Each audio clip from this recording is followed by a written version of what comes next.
ခေါင်းထဲမှာအမိုက်တွေထက်အဲ့ဒီအမိုက်တွေနဲ့ပူလောင်နေတယ်ဆိုလို့ရှိရင်ခေါင်းအေးမထားနိုင်တော့ခေါင်းအေးထားဆိုတာအပူတွေအတွေးမတွေးနဲ့အရှုပ်တွေမထက်နဲ့မြူနီစပယ်အမိုက်ပုံကြီးမဖြစ်စေနဲ့ကိုယ်အုံနောက်ထဲမှာကြည်လင်အေးမြပြီးတော့တန်မိုးရှိတဲ့အရာတွေသာခေါင်းနဲ့ထည့်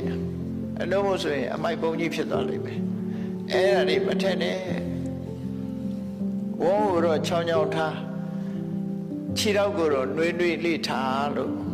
ပြောချတယ်ပေါ့နော်ခြေထောက်နှွေးနှွေးခေါင်းအေးဝန်းချောင်းချောင်းလူဘဝမှာတော့အဲ့ဒါ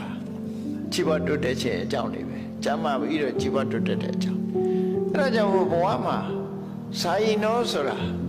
စဉ္ញသုံးသက်တိုင်ရမယ်ကိုယ့်အခြေအနေကိုစဉ္ញသုံးသက်တိုင်ရမယ်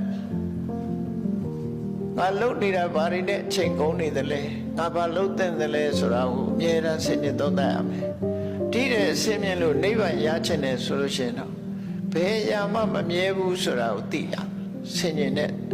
မမြဲဘူးလို့သိခြင်းဟာဘာအကျိုးရှိလဲလို့မေးကြည့်တွေ့တာမှုတွေကိုလျှော့ချလို့ရတာဒုတိယတွေ့တာမှုဆွဲမဲ့မှုတွေအပေါ်မှာတွေ့တာမှုဆွဲမဲ့မှုကိုအကြောင်းပြုပြီးတော့တွေ့တာတဲ့အရာအတွက်လှုပ်ချင်လှုပ်မိသွားတတ်တယ်